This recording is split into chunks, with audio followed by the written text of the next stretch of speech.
Assalamualaikum warahmatullahi wabarakatuh. Salam sejahtera untuk kita semua. Baik, di pertemuan ke-6 ini ya, di perkuliahan ke-6 ini kita masih online. Saya akan bahas tentang desain sistem. Oke. Desain sistem atau tahap perancangan merupakan tahapan ketiga setelah dilakukan tahap analisis. Jadi minggu kemarin kita udah bahas tahap analisis ya, baik menganalisis functional requirement maupun non-fungsionalnya. Nah, sekarang di tahap perancangan ini ada beberapa kegiatan. Yang pertama, merancang alir kerja. Itu bisa digambarkan dalam bentuk diagram alir atau flowchart, atau bisa juga menggunakan data flow diagram. Setelah itu merancang basis data menggunakan IRD, merancang input-output aplikasi, interface-nya, ya, form-formnya, bagaimana modulnya, dan merancang arsitektur aplikasi jika diperlukan. Oke, nah jadi pada sesi ini saya akan bahas tentang bagaimana merancang data flow diagram atau DFD untuk menggambarkan alir data dari sebuah sistem. Kita lihat dulu apa itu data flow diagram. Jadi data flow diagram merupakan alat perancangan sistem yang berorientasi pada alur data dengan konsep dekomposisi. Untuk penggambaran analisa maupun rancangan sistem agar mudah dipahami baik oleh pembuat sistem maupun si pemakai sistem sendiri. Jadi DFD ini memudahkan untuk si pembuat sistem memahami sistem yang akan dibuat dan memahami bagaimana nanti si pemakai sistemnya. Untuk menggambarkan DFD, kita butuh beberapa notasi. Ada terminator, ada proses, ada data storage, dan ada alur data. Oke, ada dua pendapat yang mengemukakan tentang bentuk notasi. Yang pertama menurut Jordan dan DeMarco. Untuk terminator, notasinya, ya, terminator atau entitas, ini notasinya adalah persegi panjang, ya. Untuk prosesnya lingkaran, data storage-nya garis dua seperti itu, lalu alur data tanda panah. Menurut Jenny and Sersen, untuk terminatornya sama, ya, entitasnya juga persegi panjang. Nah, untuk prosesnya beda. Di sini ada persegi dengan ada garis di atasnya. Data storage-nya juga agak berbeda dan alur datanya sama. Apa bedanya? Sama saja. Yang penting kalian mau menggunakan yang mana bebas. Kalian boleh pakai Jordan maupun Jenny. Jadi nanti ada software tools-nya. Kalau saya pakai Visio 2013 itu untuk DFD-nya penggambarannya menggunakan notasi Jordan, ya. Jadi yang penting kalian konsisten, kalian menggunakan notasi Jordan di level 0-nya, di level 1-nya nanti menggunakan notasi Jordan juga. Oke. Untuk penjelasannya, notasi terminator, ya, terminator atau entitas luar mewakili entitas eksternal yang berkomunikasi dengan sistem yang sedang dikembangkan. Nah, di sini entitas atau terminator ini dapat berupa orang, sekelompok orang, organisasi, departemen di dalam organisasi. Jadi siapa saja yang nanti akan berhubungan dengan si sistemnya itu bisa menjadi terminator atau entitas luar. Contohnya di sini adalah bagian penjualan. Ya, jika dilihat dari spesifikasinya, bagian penjualan merupakan departemen di dalam organisasi. Di sini bagian penjualan dapat menerima input dari sistem dan dapat memberi input ke sistem. Jadi si entitas ini bisa menerima input dari sistem dan bisa memberi input ke sistem. Itu untuk terminator. Untuk notasi proses, ya, notasinya lingkaran, merupakan komponen proses menggambarkan bagian dari sistem yang membuat proses input menjadi output. Oke. Nama proses menjelaskan kegiatan yang akan dilaksanakan, biasanya menggunakan kata kerja transitif. Jadi kalau misalnya proses itu biasanya akan menggunakan kata kerja. Nah, ini contohnya. Proses menghitung gaji bisa menerima input dan bisa mengeluarkan output. Oke. Untuk notasi data storage. Data storage ini biasanya berkaitan dengan penyimpanan, ya, seperti file atau database yang berkaitan dengan penyimpanan secara komputerisasi. Suatu data storage dihubungkan dengan alur data hanya pada komponen proses saja, tidak dapat dengan komponen DFD lainnya. Ya, tadi ada 4 komponen. Untuk data storage ini bisa menerima atau bisa dihubungkan menggunakan komponen proses. Contohnya seperti ini. Dari kegiatan proses menghitung gaji, maka output dari menghitung gaji itu bisa disimpan ke dalam data storage menjadi bentuk data gaji. Ya, sama seperti data storage misalnya dari komputer kalian mau simpan ke hard disk, ke flash disk. Nah, itu data storage. Selanjutnya ada alur data. Alur data ini digunakan untuk menerangkan perpindahan data atau paket data atau informasi dari satu bagian sistem ke bagian lainnya. Setiap alur data harus terhubung minimal dengan satu proses. Jadi, ini contohnya yang A, ada satu proses, ya, alur datanya menghubungkan dari proses ke entitas atau terminator, dari proses menghubungkan ke data storage. Jadi alur data itu tanda panah itu ya. Jadi harus terhubung minimal dengan satu proses. Oke. Nah, seperti ini contohnya juga.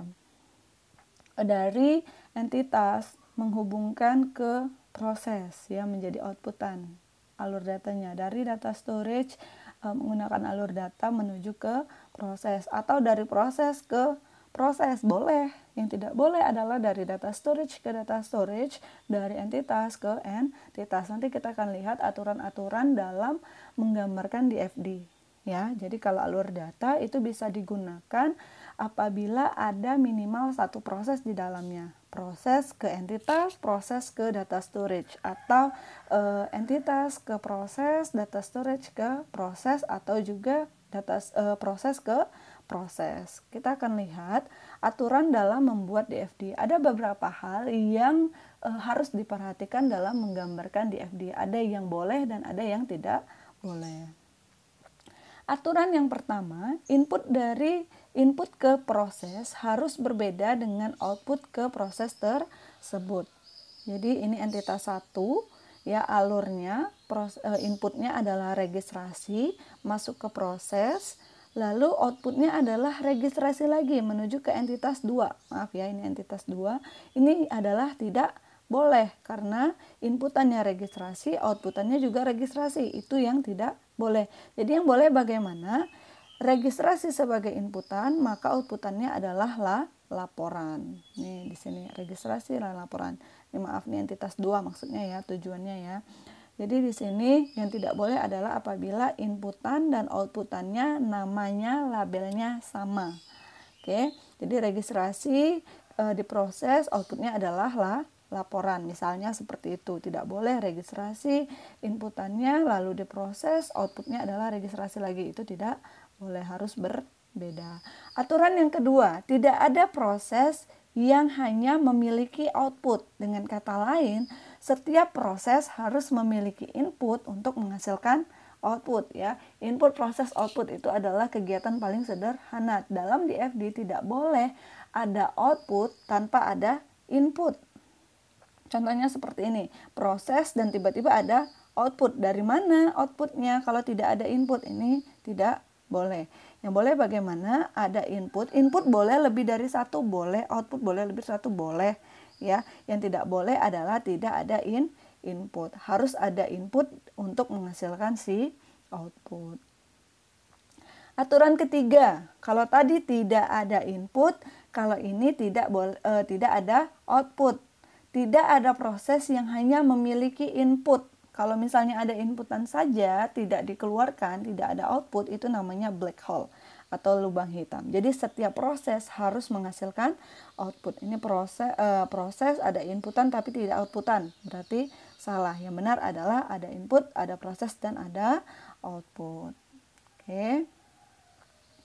Aturan yang keempat.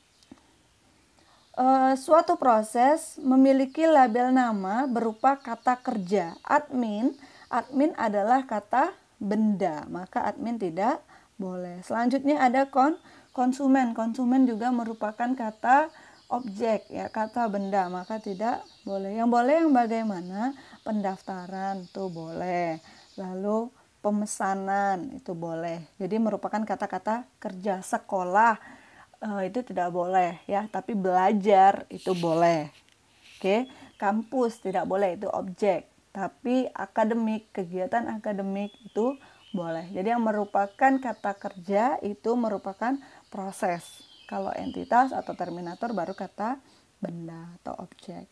Aturan yang kelima, data tidak bisa mengalir secara langsung dari satu data store ke data store lainnya. Data harus dialirkan oleh suatu proses. Ini tidak boleh dari data store ke data store. Data storage 1 ke data storage 2 itu tidak boleh. Yang boleh bagaimana? Data storage 1 memberikan inputan ke proses, outputannya disimpan ke dalam data storage 2. Ini baru boleh. Aturan keenam, data tidak bisa mengalir secara langsung dari terminator atau entitas luar ke suatu data store.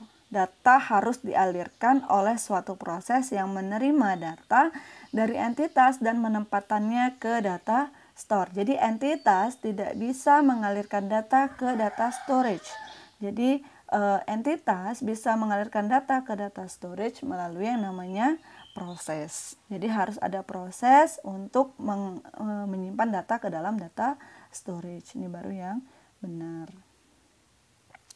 Aturan yang ketujuh, data tidak bisa mengalir secara langsung dari terminator menuju data store. Data harus dialirkan melalui proses. Kalau tadi tidak bisa langsung dari entitas ke data storage, kalau yang ini juga data storage tidak bisa langsung ke entitas, juga harus melalui proses. Oke, jadi kalau tadi entitas ke data storage juga tidak bisa, maka di sini juga dari data storage ke entitas tidak bisa, harus melalui yang namanya proses. Aturan yang ke-8 ini adalah aturan yang terakhir. Data tidak dapat mengalir secara langsung ya dari entitas sumber atau entitas 1 ke entitas tujuan atau entitas 2. Data harus dialirkan oleh proses. Jadi ini entitas 1 tidak bisa langsung ke entitas 2. Mungkin kalian pernah melihat gambar seperti ini ya. Di IRD boleh entitas 1 relationship entitas 2. Tapi untuk di FD ini entitas 1 tidak bisa langsung mentransfer data ke entitas 2. Harus melalui yang namanya proses. Dari entitas 1 diproses, nanti outputannya baru ke entitas 2. Itu adalah aturan. Kesimpulannya, mengapa harus melalui proses? Kita lihat bahwa dari data store tidak bisa langsung ke entitas, dari entitas tidak bisa langsung ke data store, atau dari data store tidak bisa ke data store, dari entitas harus ke proses dulu. Semuanya harus melalui yang namanya proses. Kenapa?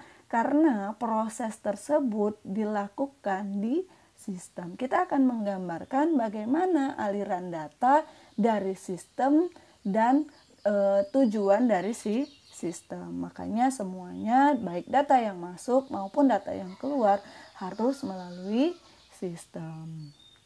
Oke, sampai di sini materinya. Jika ada yang mau ditanyakan, silakan ditanyakan. Saya akhiri. Wassalamualaikum warahmatullahi wabarakatuh.